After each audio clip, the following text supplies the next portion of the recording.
Entrepreneur and best-selling author Aurora Winter is our guest today. This is the Focus Group.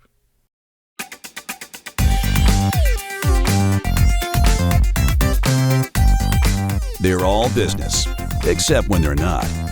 It's the Focus Group with Tim Bennett and John Nash.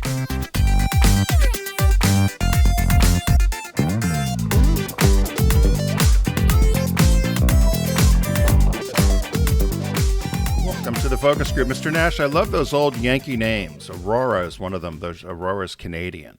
She's okay, so guest in Shop Talk. Aurora will be our guest for Shop Talk.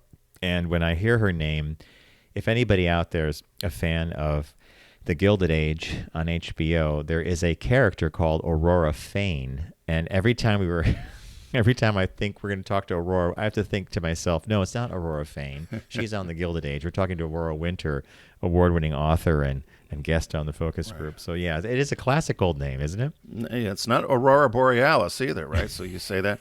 But I think of her like I think of Olympia Snow, who was the senator from Maine. So you got Olympia Snow and Aurora Winter. What great names. Yeah. It's almost drag queen names, True. right? True. Not like Tim and John. No. Hey, listen, over the last week, there seems to have been this huge PR push by Oz Perlman. Are you familiar with him, the Mentalist? No. So I'm going to suggest, I was going to send you the clips. I actually was going to call you. I forget when it was. It might have been last Friday. I was going to call you. He was a guest on MSNBC on Morning Joe. And I've seen him on a few other things. He's been on 60 Minutes. He has had some YouTube videos. But he can sit there and tell you your PIN number for your ATM. Whoa, wait a minute. Was he on CBS Sunday Morning? Yes. Yeah, he's been on everything. He's got this new book out.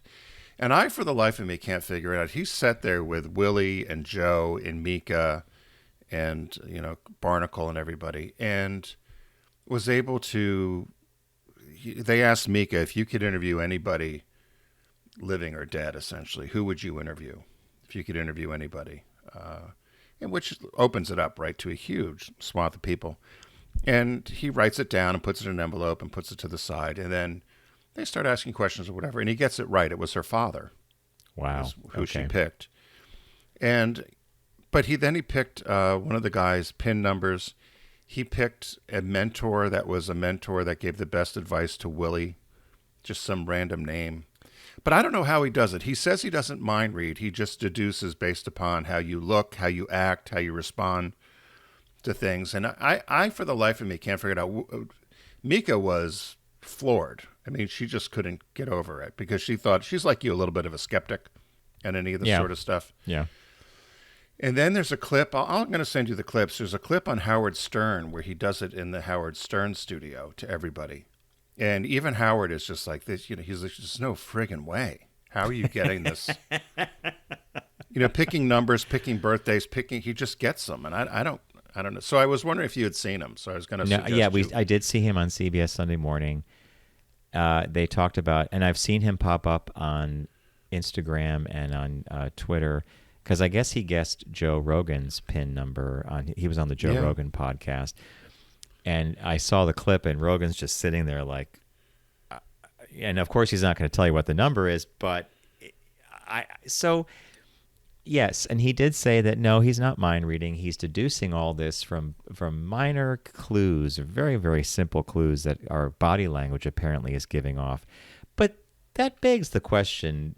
So let's say someone sits in front of me and they say, we're going to guess your PIN number. Right. Where do you even begin with that? Well, I don't know. He says he drops breadcrumbs along the way, and that's what I don't understand. When he was doing it with, and I don't know why I keep, Jonathan, I forget the guy's name. Capehart? No.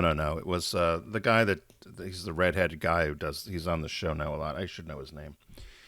But he said there's two numbers that are the same. He went through this whole thing, and the name happened to also match a year that Willie had mentioned when he met this mentor of his. I think it was 1991. So this guy's PIN number was 1991. And he actually says to him, you've got double numbers in there. You've got two numbers that are the same. And he's written them all down. And so then he, puts them all away. And then people open up these envelopes and, there's the stuff. I couldn't figure it out because it said, if I asked you the question, or he would ask you the question, do you remember a mentor in your life that told you something that you still use today? Could have been a scoutmaster, could have been a professor, could have been a neighbor, whatever. And you said yes. And then he would say to you immediately, I think the guy give me a letter that's in his name. Think of a letter, or don't tell me it, but think of a letter. And then I would say to you, I think it's an M. And you might say, yeah, there's 3 letters in the name. And the guy's name's Tom. And sure enough, it would be, that's kind of how he goes at it. And these people are like, yeah, that's who it was. Tom such and such, or Jim such and such, or I don't know. There was one that he did with Howard Stern, and I think the name was Leslie or something. I mean, it was not even a popular name that somebody would have popped in. But yeah, I don't know how he does it. It's worth watching these videos. And I know you're a skeptic on some of this sort of thing. Well, I'm a skeptic. Except this guy and how you're framing all this and how you're talking about it, he fascinates me because for the life of me, I can't figure out how if I were sitting in front of somebody, how my expressions, responses and eye movements would feed into his figuring out a very, well, my PIN number is not excessively unique. I've had it since college, but I'm wondering what questions he would use to zero in on that, right? Like, it's just kind of weird to me. No. Maybe we'll see if he'll come on our show. Well, I would love to have him on, and I'd love to know if he could do it the way we're doing it right now via, the brilliance of the internet connecting us. Do you think he could be able to pull that off? I don't know. I mean, I think he's so popular. I think he's, it's kind of like asking if Michelle Obama could come on because she's been on other podcasts. Maybe she'll. Well, I'm not so sure that he's at the level of the I Rolling think it's a big Stones. deal. No, It's a big deal, but I'll shoot a note. Listen, I tried to get one of the little Instagrammers with a little butt to come on. He hasn't responded, so we'll see. Oh, you mean the traveling bum? Yeah. So You never know, understand. Tim. If this guy, he may say to himself, 10 minutes on that podcast, I might sell 3 more books. I'm going to do it, right? Yeah, you're right. So, Mr. Nash, we later on in our Shop Talk segment, we were speaking with Aurora Winter, who had a book, Turn Words into Wealth, and John and I had a really good conversation with her and got our creative juices running as well, and hopefully you will too. So that's later on in the program. But first we have What Caught Our Eye. So, Mr. Nash, what caught your eye this week? What caught your eye? Here's what Tim and John found. What caught my eye is sort of it's just a story that I just puzzle over. So the headline I came across was this. Dad faces backlash after he admits to stealing thousands from his 4-year-old's savings. Quote, he won't know. The man said he used the money to help pay for vacation. So this guy's name is Christian. He's a 28-year-old postal worker from Biloxi, Mississippi. And he appeared on an October 29th episode of a podcast called Financial Audit, hosted by advisor Caleb Hammer, in which a weekly guest gets grilled on their personal finances, often with a heavy dose of what Tim and I love, tough love. Yeah. So in this episode, Christian admitted that he paid for a number of family trips to places including Disney World and the Bahamas on credit cards. But then he decided he didn't want to pay the high interest rates on those, basically their loans at like 20% or whatever. He said he then raided his 4-year-old son's savings account, which contained $8,000 to $10,000, to pay off the credit cards immediately. He noted that a portion of the money in the account had come from friends and relatives who intended that money to be used for the child's future. Now, I never had an account like that when I was a kid as a sidebar, so I'm not in this. My parents couldn't raid. They could raid my piggy bank, but they'd get like $6. $3. Yeah. I figured I valued building memories with him and taking him on experiences. It was worth it, Christian said during the conversation, also stating that he viewed the money as a 0% loan. And here's him saying, I figured he's 3-4 now. He won't know, adding that he plans to pay back the money before his son is grown, while also admitting that he has already racked up more credit card debt. So I don't think that money is going to go back into the kid's savings account. He's That's never just going me. to pay that back. Do you think so? Commenters on the episode were quick to share their thoughts on Christian's decision, if you want to call it that. Quote, "The way I gasped when he said 8 to 10,000 in the kid's account, he took it all," one person said.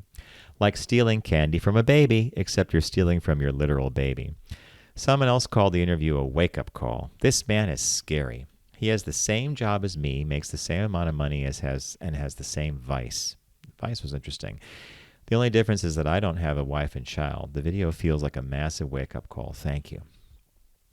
So basically, net, people were furious that he did this. They're glad he was able to take his kids on trips, and it was a good experience. But they feel the underlying problem with this guy is that he is a perennial spender on credit cards and is going to continue that behavior regardless of how he's paying these zero-interest loans off. I just smiled because, as I just said a moment ago, we didn't have that kind of savings account as like a 4-year-old. No, and he's not paying it back. No. It's like loaning anybody money. Don't expect to get it back. And, so he's not getting it back. And I wonder if, it's what you said, we didn't have the issue to begin with, but I wonder if my parents would have, if needed, do you think your parents would have rated if you had an account like that? If your grandparents had set up an account and you had, $5,000 or $3,000 in it. I suppose if you're 3 or 4 years old, yes, you wouldn't know. But yeah, I agree. And I think that if it were a family necessity, I think perhaps they would take the money. Yeah, you needed oil, you need to pay the mortgage, but going to Tim, Disney you're World, talking about essentials. You're talking about food and warmth for the house or something for the car. These were the Bahamas and Disney World. Yeah, not necessary items. Yeah, it sounds like you're right. He sounds like a spender. There you go. We all have friends like that. If you gave them $5 million at the end of the year, one of the friends would be in debt, and the other one would have made it $10 million. But so he's a spender. Poor thing, needs help.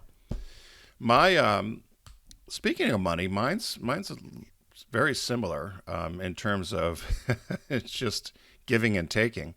McDonald's payment change. McDonald's has a payment change. So McDonald's payment change confuses customers who may be paying more for a meal, and people are wondering how this is legal. So this really is just pennies and cents. It revolves around the U.S. Treasury, as you've heard, or you may not have heard, is stopping production of pennies. So the Mint actually just placed their final order for penny blanks, and after this year, or after this run is done, there will be no more pennies in production, and we're just going to have to live with what we have. Many areas are already running out of pennies. We see that upstate, Tim. We saw it at one of our cashiers had a sign that if you're paying in cash, you have to have exact change or something like that. Yeah, or they're going to round it up or down. Yeah, exactly. And so what's going on here is, as John says, if you're paying in cash, what's happening, and this happened. McDonald's had posted a sign. This was for a number of franchises around the Chicago area. And McDonald's did confirm it and said it's been happening in other areas of the country as well, as John just noted. But they put up this sign, which the consumer said was confusing, and I think John's showing it here on the video.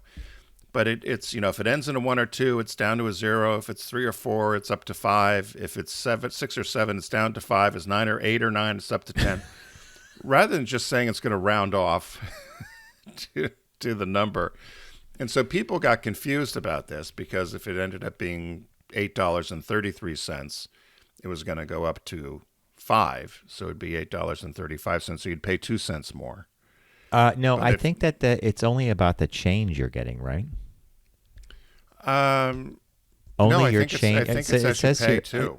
Right. On the thing you showed me, the McDonald's thing, it says only your change will be rounded, right? Yeah. So if you're owed, your example's still right. If you're owed like $10.33, you're going to get back $10.35. Right. If you're owed $10.37, you're going to get $10.35. Right. Yeah. and this is why it's people very are confused. Confusing. Maybe it's not so confusing, but I don't know.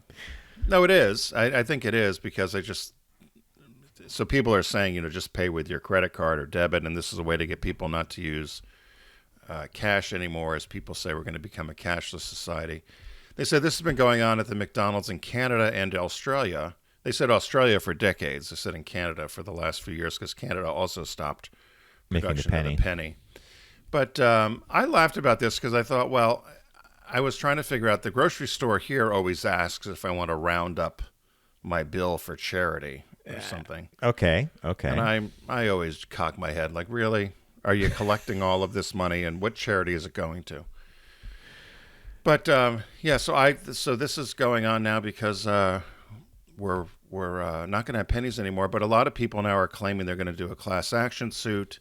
It's illegal to take money from people. And there were a whole bunch of comments on Reddit about people being upset about the whole thing. Is that they shouldn't be doing this, and how dare they give me my exact change, or why don't you just change your prices to 0 or 5s?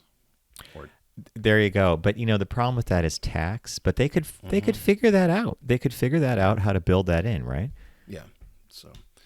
So anyway, look for as John says. I didn't know it was happening where you are as well. So as John says, you're going to have issues with rounding due to the penny. I'm kind of upset the penny's going away. But it's worth nothing, right? It costs more to make than what it's worth. Yeah, true. But as kids, did you roll pennies as a kid? Oh, yeah. Yeah, and then you get him, you take him to the bank, and you'd put yeah. I still actually have. We collect change. Yeah, and you're shocking how much change you would have. Mm-hmm. So, hey, as many of you know, Deep Discount's a partner of ours here on the Focus Group. And you can go there by going to our site, focusgroupradio.com, clicking on the Deep Discount logo. Not only do they have great movies and films there, but and DVDs and all kinds of other items, but they have gifts and toys. And so as we go into the holiday season, you can shop for a lot of things there if you just cruise around the menu. So, Mr. Nash, what did you find this week? I went for something. I did a lot of poking around on Deep Discount, and it's a site-wide winter sale they're running now, so you can find everything, gift-wise, as Tim just said. I went with something called a GPO Bluetooth portable personal cassette player and recorder with headphones. What? So I know, Tim, I thought this was some kind of digital product and that maybe it looked like a cassette recorder but it's an actual cassette player and recorder. You can still buy cassette tapes. They sell them on Amazon.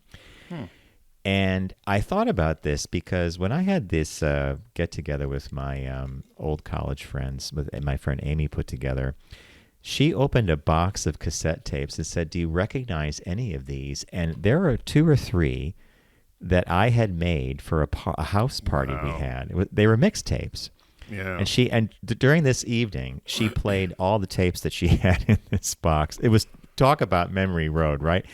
So I thought to myself, what a funny idea to get a cassette recorder and maybe you want to make a mixtape, right? Do you still have cassette tapes? No, I don't. I'd have to away. Did you I'd have throw to go yours away? buy blank cassettes, right? But I have the music. It's either digital. It's actually all digital now. But I'm imagining that you can hook this up to the computer somehow. I mean, I've been looking at this product for a bit. It takes 2 AA batteries. Comes with Bluetooth headphones that look like the old ones, the little foam things that go over your ear. Yep. And you could use any Bluetooth headphone with it. But I thought, gosh, how retro. Imagine bringing that to a party. So I think this might be a fun gift. It's 5040. It's called the GPO W398B BT, meaning Bluetooth personal cassette player recorder with headphone jack. And it's got this description about some of the features it has. Like, I still laughed. It has buttons. It has a play record, built-in speaker and mic. Takes 2 8 AA batteries.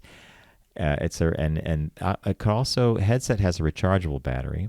Playback time is about 20 hours, but it's Bluetooth. So I don't know. I just thought this could be a fun gift for someone who may have appreciated that time period and wants to make a mixtape, right? So there you go. I think that's a good one. I picked Ella Wishes You a Swinging Christmas, and Love this, Tim. I've mentioned this before, but I used to give this one. I get invited to holiday parties. I think this is a quintessential Christmas or holiday album. And I used to bring this to people's houses as a DVD, as instead of a bottle of wine maybe, or something else, I would give them this. And there's all the great, anyone who's a fan of Ella Fitzgerald knows she's just got the greatest voice, but these are all Christmas classics and everything you'd expect or you would want. And I, to this day, will still play this full album from beginning to end. It starts with Jingle Bells, has Frosty the Snowman, Let It Snow, Christmas song, Sleigh Ride, all kinds of great stuff. And but what's interesting about this at Deep Discount is they have an LP, and as you know, like you're talking about cassettes, LPs have become popular, and they've got a limited edition LP, and the LP is red, which I think is just really cool. So initially was released in 2023, but they have it. You can pick up Ella Wishes You a Swinging Christmas on LP with a limited red-colored vinyl LP pressing of the classic holiday album from Ella Fitzgerald. So that's what I picked. It looks great, and I'm so glad you picked that. So we're going retro, as people can tell. And staying sort of in a retro vein, not that the folks at Deep Discount knew this, that we would do this, but the release this week is none other than The Breakfast Club, and guess what? It's on Criterion, which is the gold standard. It's 4K, Ultra HD. I think they also have a Blu-ray version of this available. But, you know, here's the description I love. What happens when 5 strangers end up together in Saturday detention? Badass posturing, gleeful misbehavior, and a potent dose of angst. We all know the movie. I think if you don't know the movie, you got to pick this up on Criterion. If you love it, get the Criterion Collection version. Stars Molly Ringwald, Emilio Estevez, Judd Nelson, Anthony Michael Hall, Ali Sheedy, and of course it has one of the best Simple Minds songs, one of my favorite songs, Don't You Forget About Me. So excellent holiday gifts here, folks. Cassette recorder, player recorder with you have to buy cassettes. I mean, you can still get them, by the way. Tim picked Ella Wishes You a Swinging Christmas, and the version that he picked is actually vinyl, and it's a red vinyl pressing. This is a must-have for the holidays and a good gift. And the new release this week is The Breakfast Club on Criterion Collection, or from the Criterion Collection on 4K Ultra HD. I think you might be able to pick up Blu-ray as well. So thank you to Deep Discount. You get there by going to our site, focusgroupradio.com, and click on the Deep Discount logo and start shopping away. I think they might sell cassette tapes there, too. I should check on that. We're going to take a really quick break. When we come back, we have our business birthday. Then we have a conversation with writer Aurora Winter. So stay with us.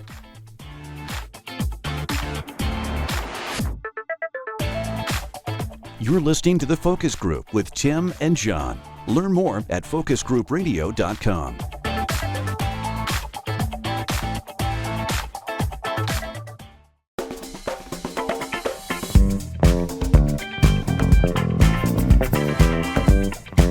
Now back to The Focus Group with Tim and John.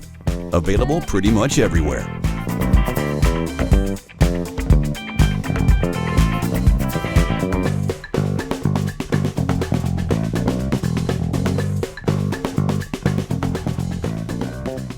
Hey, welcome back to The Focus Group. Tim Bennett here with my good friend and co-host, Mr. John T. Nash.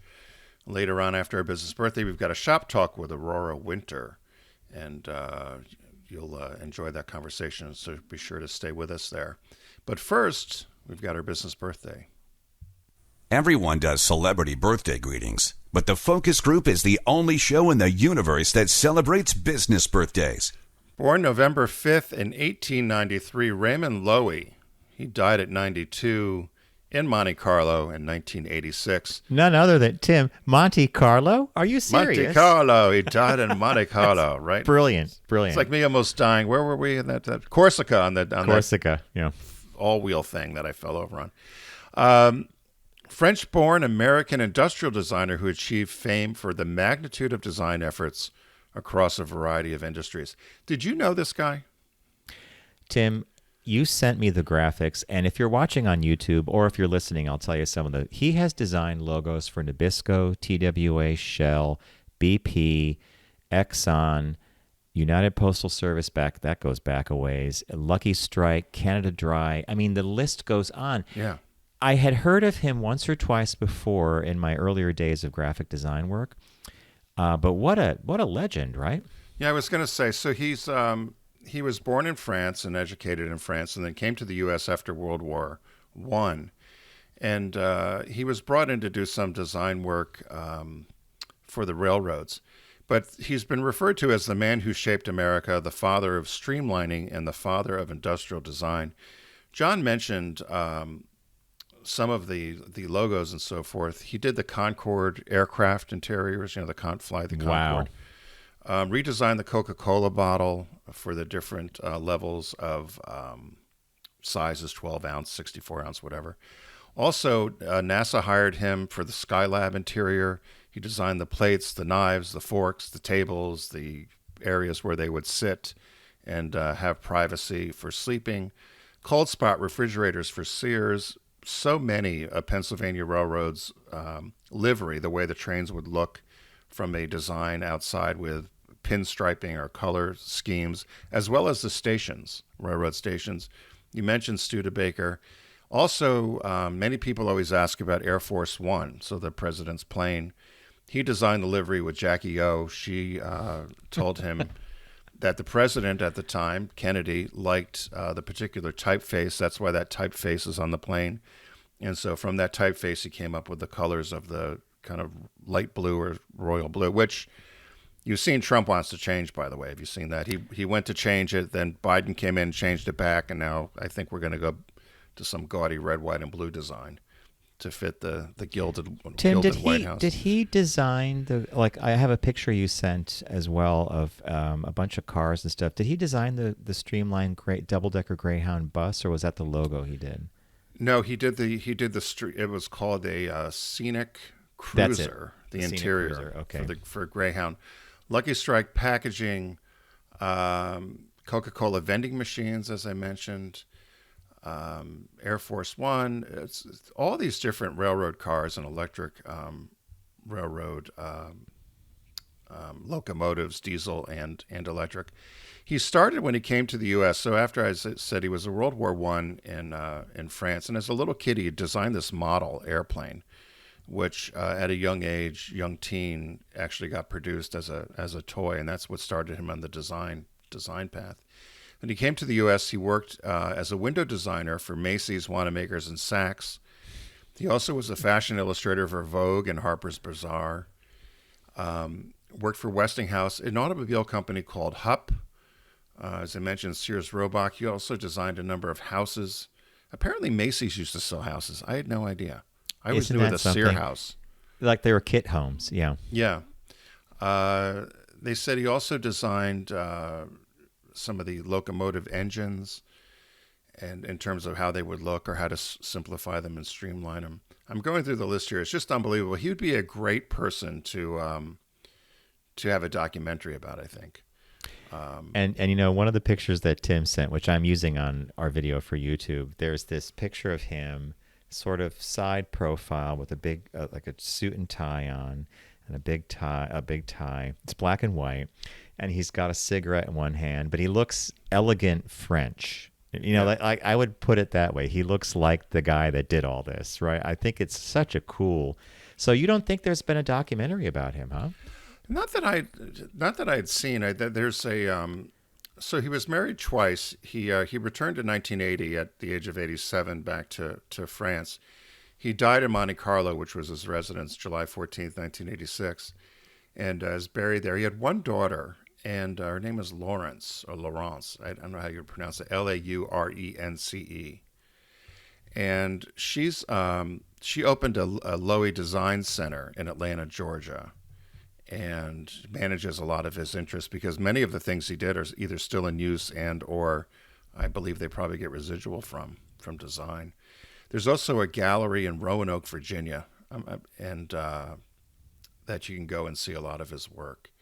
And of course, he'd won all kinds of awards, and from not only from the U.S. but from the French. They said in 2013 on his birthday, Google honored him with a Google Doodle depicting a streamlined locomotive.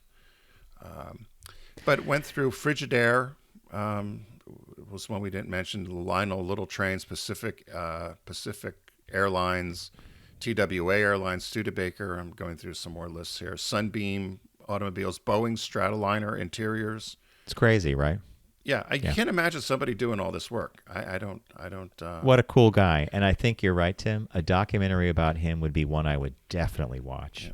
Because a lot of cool stuff would come up. Yeah. Like our whole, a lot of the stuff we grew up with was done by him. So Yeah, good and birthday. Electrolux, La Crusette cooking ware, La Crusette Coquelle, and the service mark for the U.S. Coast Guard, the orange and blue. That's very famous. So Amazing. anyway, you're right.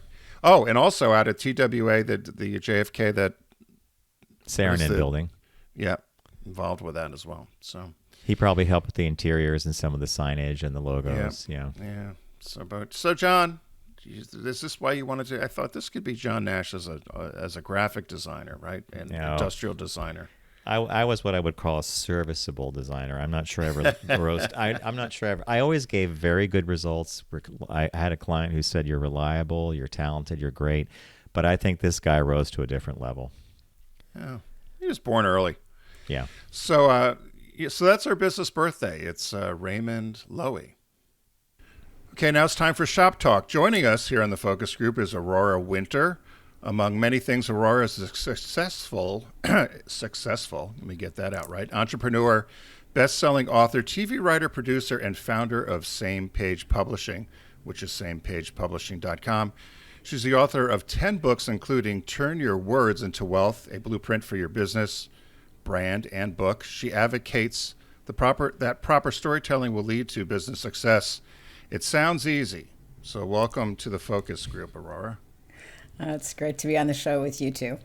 Thanks. To start off with, you transitioned from running a very successful business, a yacht business, in fact, and then you were in film and TV production and executive with media. Then you pivoted yet again to be a business storytelling expert. And so our question for you was, what was your aha moment, or when did you realize that you had this ability or that the power of story could transform this business communication consultancy you now have? I've always loved story, and I've been really fascinated with books, nonfiction books, fiction books since I was 9. So I would say that I'm basically obsessed with storytelling. And what I discovered running different businesses in different industries is that it wasn't actually about whatever I was selling. It was about the story.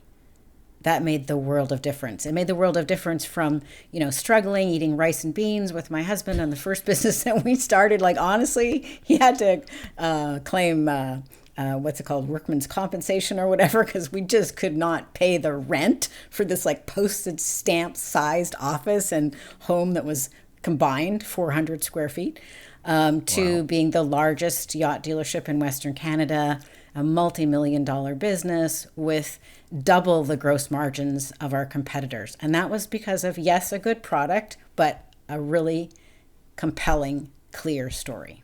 And it's been that way with every business. It's not about the product or service so much as it is about the story. If you don't have a clear story, then you're competing with everybody else. Aurora, welcome to the show. It's a pleasure to have you. John. One thing that I'm kind of curious about is in our business, when we think of consulting and we think of interacting with existing companies and their brands, the way in is often convoluted to get to some decision makers. Yeah. And the thing that I puzzle about is I'm always struck by how employees of companies are obsessed with ROI. What is the value you're bringing to us is going to do what to our business? And I think story is one of those things that you can't necessarily pin an immediate ROI on. So when you approach a company and you're consulting with a group of people, who do you like to approach to talk to get in the door? And then are they slaves to how's this going to transform? Is it going to transform the business overnight, or is it going to be? Do you really set expectations once you're in the door? That is a very good question. Well, I always like talking to the decision maker because everybody else can only say no. And I find that CEOs are really great to talk to because their brain dominance, they actually have all 4 quadrants of brain dominance firing, so they can be very fluid and ambitious. And the best way for me to prove value is come to one of my mastermind events. I've had this happen several occasions. Every entrepreneur or founder I've worked with who had started off raising 0 capital, once they got their message clear with my help, they raised at minimum 7 figures, or more usually 8 figures. So most of the people I work with are super smart, super ambitious, very capable. There's no doubt about their expertise or their integrity, but their message is like, whoa, spaghetti, And once they had a clear message, I had one fellow, Tarney Williams is his name, the first day of the event, come up, stand in front of everybody, say what you do, what you're up to. Everybody was impressed that they liked him, but they had no clue what his business was when he sat down. By the end of the event, people at the event invested in his company because his message was clear. Does it have to be your own story? No.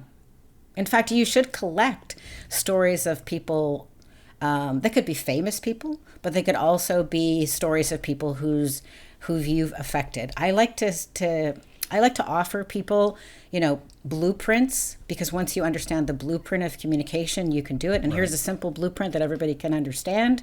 It's like, what was the hell that the person was in before they worked with you or before they used your product or service? And what was the heaven that you took them to? No, so for an example would be with my company, Same Page Publishing, the CEO, one of the CEOs that I'm working with right now, he was struggling for 12 years to work on his book. And he just, he's a busy executive and he doesn't have 10,000 hours as a writer. And now he's like, he said, I've never been so excited about this project. This project is clear. He's already got a first draft. We're shooting for a New York Times bestseller. I think we're going to get there. And it's transformed an obstacle, a disappointment, a coulda, shoulda, woulda into it's happening, right? And that 12 years of time, I can't give him that back, but now he's on his way with our work together. It's a great example. Do you run across alternate strategies for how businesses approach things? And I'll frame it this way.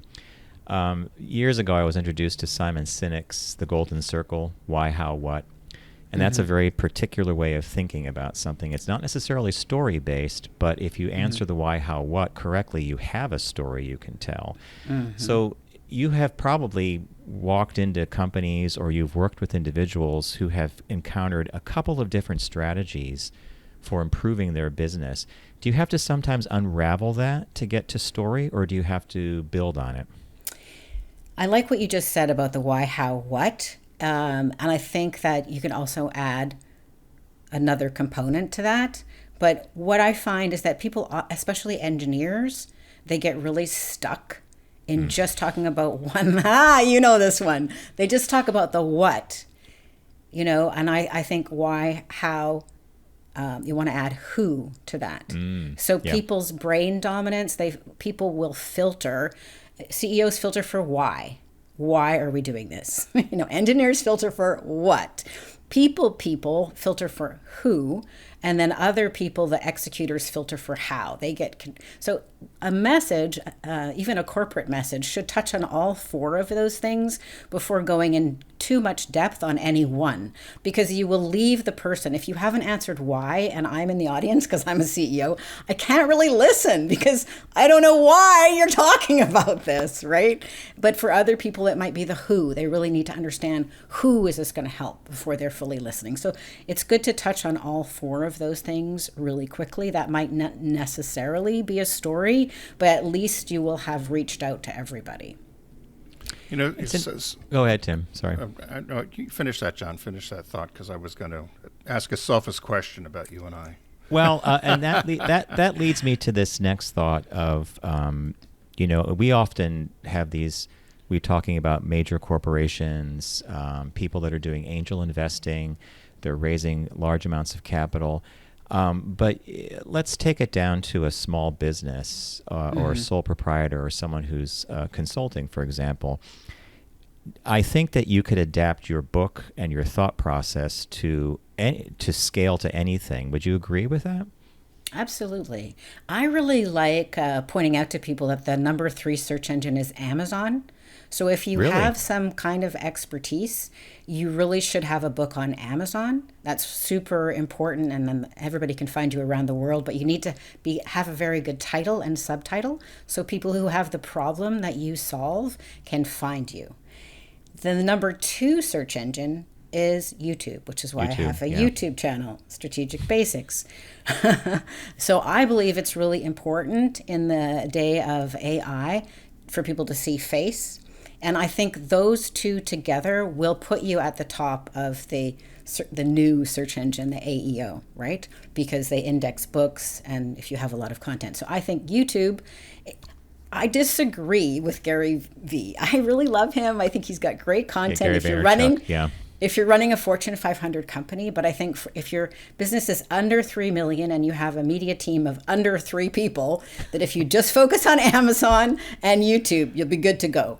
And I think the big danger for people or entrepreneurs with companies under 3 million is frittering away their energy on social media. So I'm a stand for choose the highest leverage things, which Amazon's the number 3 search engine, YouTube's the number 2, good to go.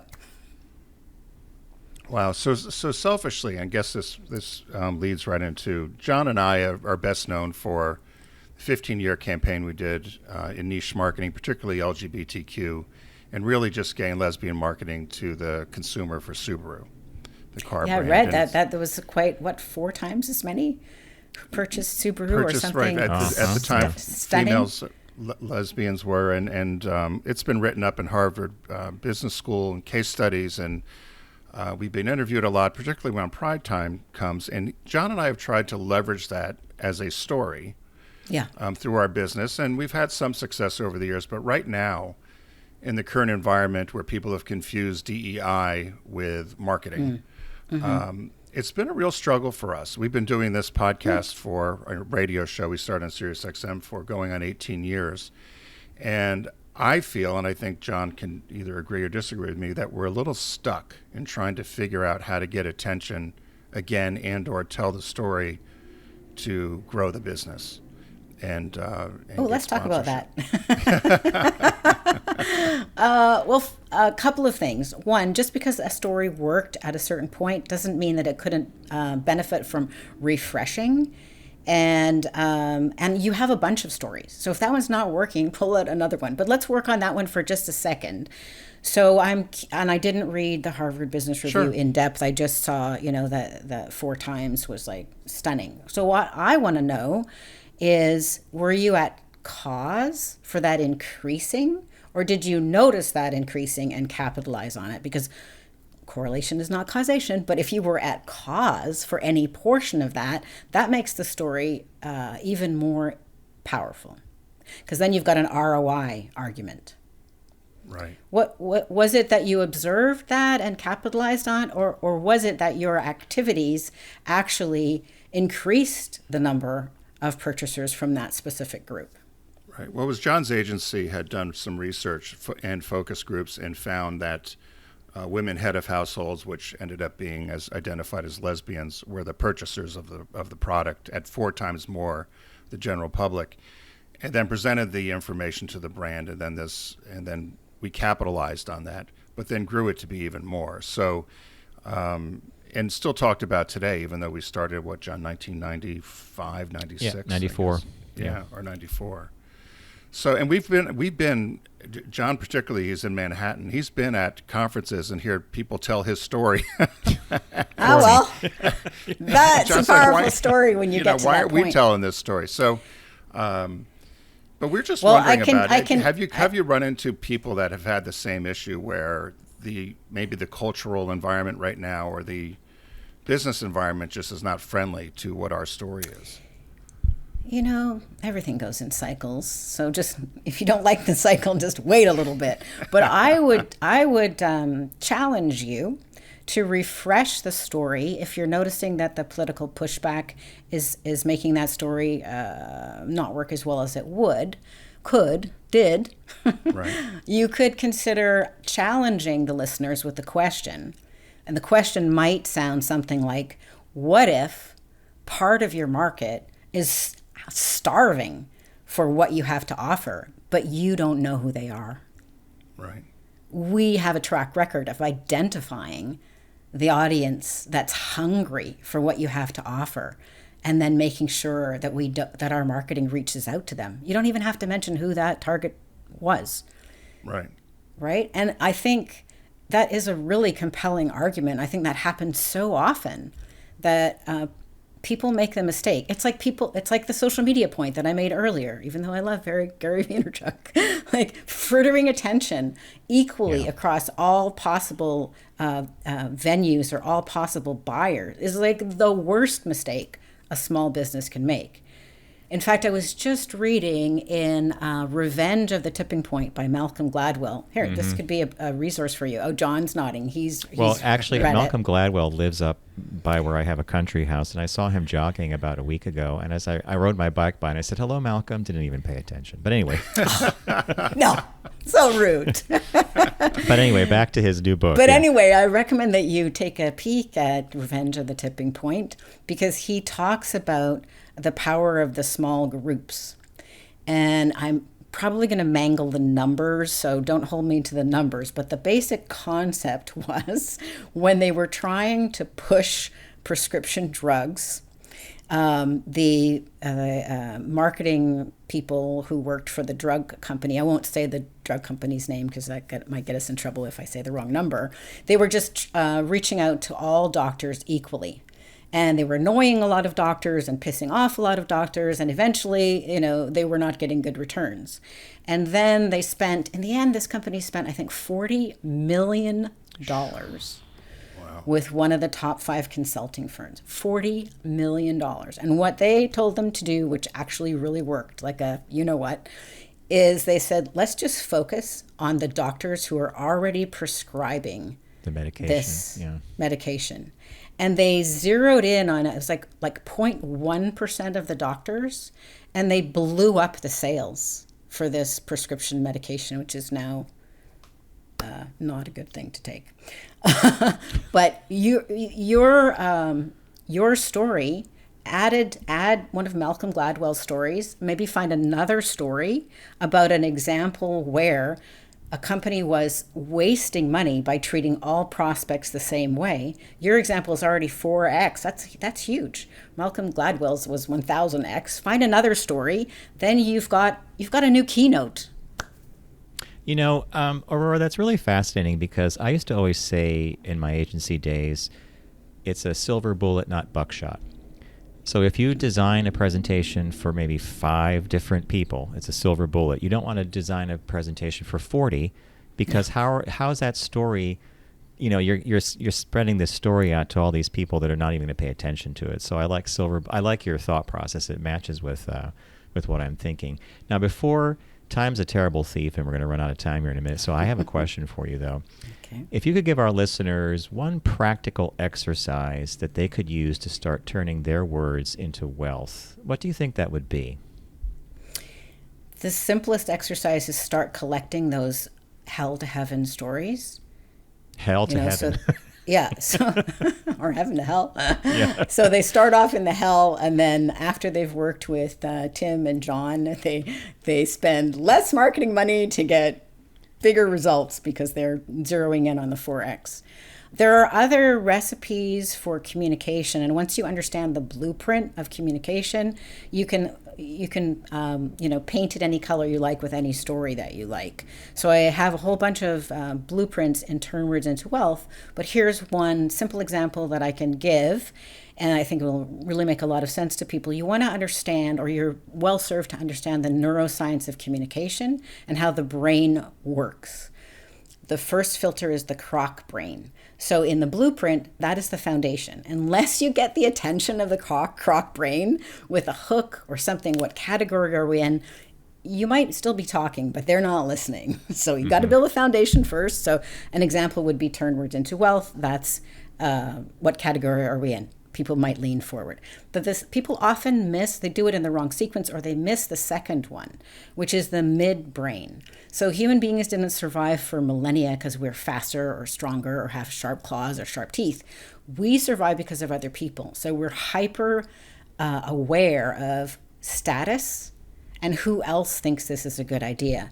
So this book is an award-winning book. You can see the awards. The fact that we're talking to each other is social proof. I think John and Tim are worth talking to. They think Aurora's worth talking to. Hit that social proof just really quickly, and then you can go on to the cerebral cortex with the core of your argument. But that should not take more than 5 minutes, and then circle back around, rinse and repeat, because people's attention, is short. And if you keep re-engaging all those 3 parts of the brain, you'll be good to go. So the croc brain is more like you have to have the foundation. The midbrain are the walls, and the top, the cerebral cortex, is the roof. And so many people try to put the roof on first, or they forget about the walls, or they don't dig a foundation. You need all 3 to communicate effectively. And I think with that metaphor, people will remember. Well, I think that's a great selling point for the book, and we have to let you go. I'm unfortunate. Can I ask one quick go question, ahead, Tim, John? yep. Just because I'm curious, what's going on with AI? Oh yeah, that's the real one-line answer. You just tossed a grenade into the room. But I was just wondering. That's a good question. I'll shorten it to, everybody thinks, okay, I'll just type in some prompts and it'll write the book for me. Have you seen that, or is that what one of the challenges Do you know that you run into? 62% of the books on Amazon have 1 review or fewer? And those are the ones that are made by AI. So here's what we know about large language models. They will predict the next most likely word.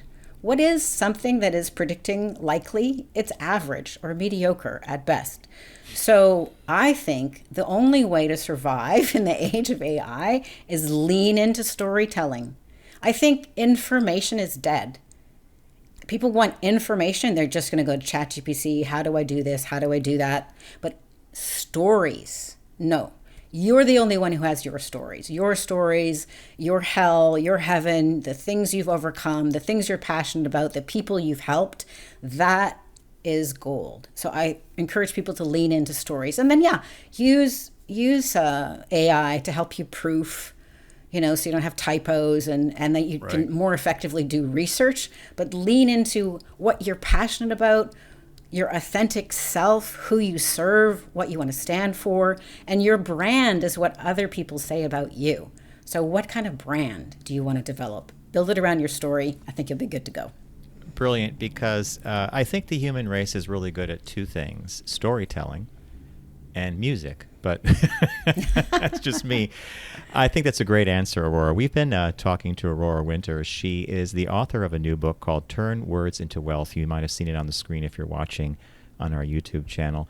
And you could visit her and the book you could see at samepagepublishing.com. It's also available on the world's 2nd largest or 3rd largest search engine, Amazon.com. By the way, that's a new one on me. I knew about Google and YouTube. Now that you put in the Amazon, I got that triple play there. So we want to thank you, Aurora, for joining us. It's been a fantastic conversation, and we wish you the best of luck with the book. I'm going to look into it. I think you've given us some actionable insights and information to work with. So again, thanks for joining us here on the Focus Group. Thank you. Again, a big thanks to Aurora Winter, MBA. She's a media strategist, author, and mentor, and author of the book, Turn Words into Wealth. I want to thank her for a wonderful conversation. After we spoke, Tim and I have a lot of books in our heads. We're trying to get them onto paper now. We think that you would appreciate at least the 2 of them that we think are very, commercially friendly. So, again, a big thanks to her. Big thanks to Deep Discount for joining us on the show. It's a site-wide sale. I chose a portable cassette recorder and player. Like the old days, folks, you need a cassette tape for it. Tim picked Ella's Swinging... Well, Ella wishes you a Swinging Christmas. Swinging Christmas, yes, on red, limited edition LP. LP in red vinyl. And the release this week is Criterion Collection. Has The Breakfast Club coming out on 4K Ultra HD. If you're a fan of the movie, and I watch it frequently, pick it up. You're going to love it. We want to tell you always to don't text and drive, arrive alive. And we're going to see you here next week on the Focus Group.